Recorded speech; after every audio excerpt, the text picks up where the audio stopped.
He helped lead 3 films in a movie franchise that has earned nearly $7 billion worldwide. But long before prehistoric animals chased him across an island, his job was making government documentaries about ski trips, windsurfing, and telephone etiquette. How did that road possibly lead to one of the most recognizable roles in modern cinema?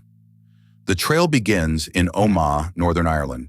He was born there in 1947 to a New Zealand father serving in the British Army and an English mother. They named their son Nigel. When he was 6 or 7, the family crossed the world to Christchurch, New Zealand. The boy arrived with a different accent, a stutter, and a first name other children found unusual. At school, Nigel began calling himself Sam. The name stayed. The stutter faded. The habit of observing people did not. At the University of Canterbury, he studied English. A respectable academic path was available, but the theater kept interrupting it. Director Dame Ngaio Marsh staged Shakespeare there, and the student became absorbed in acting. But he did not leave university expecting to become a movie star. He went to Wellington and joined New Zealand's government-owned National Film Unit. For 6 years, he wrote, edited, produced, and directed short documentaries.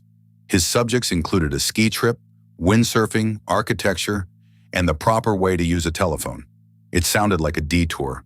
It was his education in where to put the camera, how to control time, and how an ordinary person becomes interesting when a filmmaker pays attention. Acting remained something he did on the side. Then filmmaker Barry Barkley cast him as a priest in a short film called Ashes. Another young director, Roger Donaldson, saw the performance. It was so natural that Donaldson initially thought he was watching a real clergyman.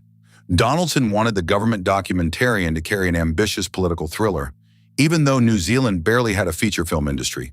The reluctant actor accepted. The film was Sleeping Dogs. Released in 1977, it became a landmark of modern New Zealand cinema and the first New Zealand feature released in the United States. One small performance changed 2 careers. Donaldson had the film that helped launch his international work. The man behind the government camera had become a leading actor. The trail crossed to Australia, where he appeared opposite Judy Davis in My Brilliant Career. Then James Mason saw his work, bought him a ticket to Europe, and helped him find an agent.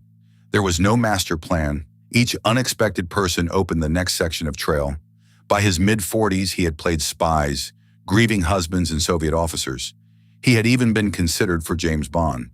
Then Steven Spielberg asked him to play a paleontologist invited to inspect a new island attraction. The attraction did not remain under control. The actor was Sam Neill. The former government documentarian became Dr. Alan Grant in Jurassic Park. But that famous role makes more sense once you know what came before it. Grant had to feel intelligent without delivering lectures, capable without behaving like an action hero, and funny without announcing the joke. Those were qualities Neill had been practicing across different countries and different kinds of films for nearly 2 decades. The original Jurassic Park earned more than $1 billion worldwide after re-releases.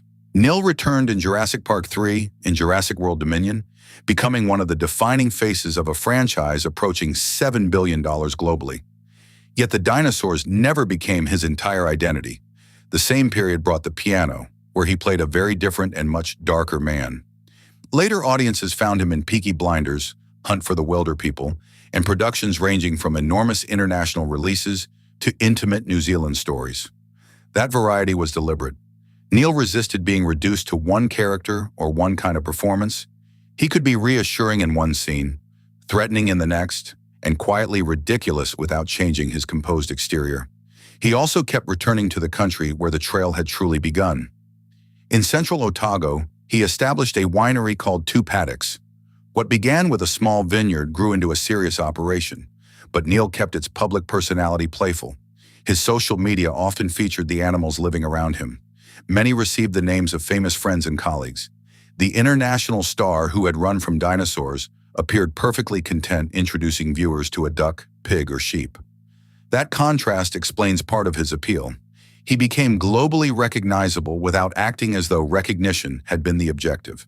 He described his career as a fortunate series of accidents: a theater production, a government film unit, a convincing priest, an ambitious young director, a generous older actor, and finally an island that did not stay under control.